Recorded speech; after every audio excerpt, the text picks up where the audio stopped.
hello and welcome to the program. First, winners might be grinners, but the Rand government, now securely back in office, probably shouldn't be showing too much glee as more and more voters voice their disapproval over our March 20 election.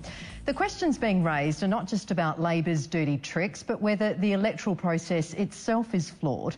So has democracy in this state been shortchanged? Well, we're about to find out, as a revolt from the grassroots is set to challenge the election outcome on a number of fronts.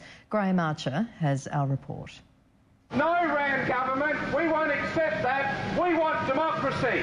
Yeah. A dirty election, a disgusting election. And we haven't got democracy at the moment, and we've got to make sure we get it. Yeah. This was a black day for democracy in South Australia. It must never happen again.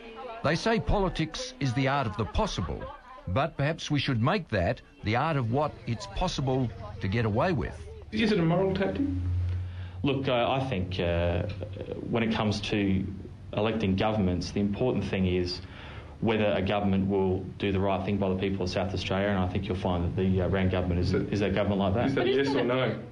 Look, again, these are questions that are best answered by philosophers, not by party officials.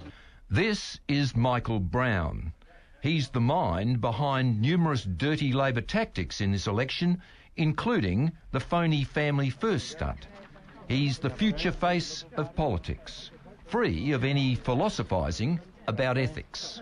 As the Act stands, there's nothing wrong with what we did. It's all well and good for people like Michael Brown to say that's politics, but the fact is that's not politics. And what we got this week from the Rand government was more spin.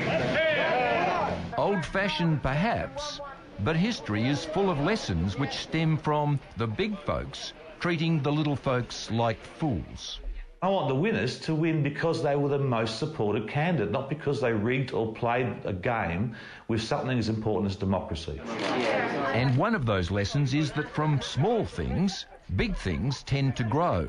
I don't care what the outcome of an election is. I'm only a small player. If I don't get coverage, people don't know I exist, obviously I won't win. I want to lose fairly. If I can lose fairly, fine.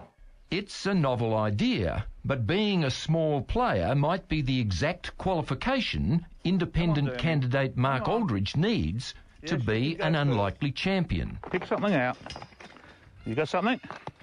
He and his wife Helen take in abandoned creatures, the lame and the lost, which seems strangely fitting given the abuses of process now emerging from the March 20th election.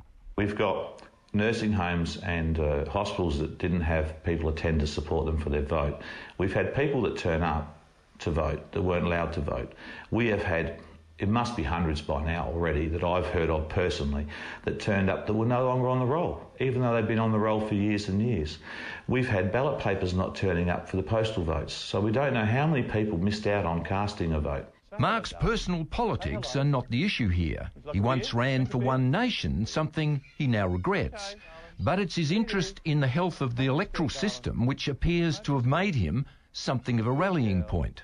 I had a website that I put up a few years ago, which is called How to Vote in SA. And that's been quite stagnant. It's a very unprofessional site. But just before the election on the Friday and the Saturday, nearly 30,000 hits on that site.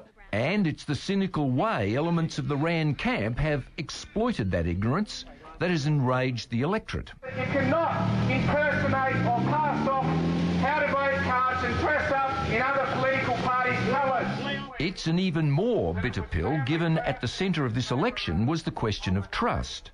Not that that precious platform was the idea of Mike Rann or Isabel Redmond. I mean, it's a huge factor. It's a factor of trust, it's a factor of morals. It emerged from the electorate itself. The Premier's flirty relationship with a married woman behind her husband's back became symbolic of the Rand government's self-serving, dismissive attitude picked up by their constituents. But it was the gushing pledges in response. I hope that people will trust me. The core value of trust. Trust us. Trust me. Trust. That made the dirty tactics leading up to and on polling day so much more of a slap in the face to the electorate. What happened on the 20th of March is a stain on democracy in this state. and it has to be fixed up. It's part of the reason why voters have turned away from the party machines towards independents like Nick Xenophon. I can't prove what the Premier knew or didn't know, but you would have thought the Premier, with his constant communications with party headquarters on a daily, twice daily, thrice daily basis, should have known about this. Whatever the case, there now appears to be something much bigger at stake. Even though the system fails us when it's operating properly, it has very much failed us now. Dirty tricks aside, since March 20th, there've been an avalanche of complaints about the way the election itself was organised. The things we're hearing here are amazing. There's people that were asked to vote under somebody else's name and they had the wrong name ticked off.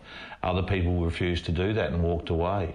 We shouldn't have our electoral system, our voting process tainted by this. The fact is, we have a tainted result as a result of what occurred. We can't really blame the Electoral Commission, effectively a government department, which appears to have been given limited time and resources to work with. A lot of those people have got back in touch with me and said, look, hang on, I turned up, there was no ballot paper. I was turned up, they wouldn't let me vote.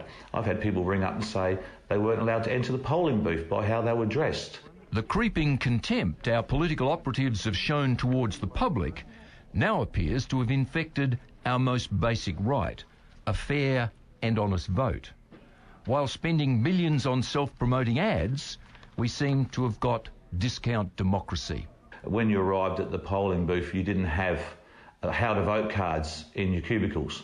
That has been done every year. We didn't receive a how to vote guide. So this whole rort of Labor putting out these fake family first how to vote cards would have been caught out, but the public just didn't have that backup support from the Electoral Commissioner. The priorities seem all wrong, and while the opposition scratches its chin, Mark Aldridge believes he now has sufficient grounds to go to the Court of Disputed Returns and challenge the outcome of the election. The consequence would the election results would be voided, would become invalid. So back to the polls. Be back to the polls. It's a long shot, but shows how strongly people feel. Nick Xenophon is calling for an inquiry and electoral reform.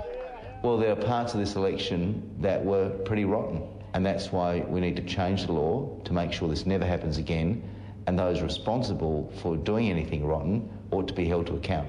The belated promises from the Premier, now safely in office, have a hollow ring, while his dirty tricksters do high fives in the back room and the likes of Michael Brown rub their hands at the prospect of the big leather chairs that are seen as their dues. The rest of us, it seems, have been left in a sorry state. This sort of thing has made South Australia a national laughingstock, and we need to fix it. We've got 4 more years of a government, right, that may not have been chosen correctly and played dirty, underhanded stunts to get there. And that is embarrassing for us all.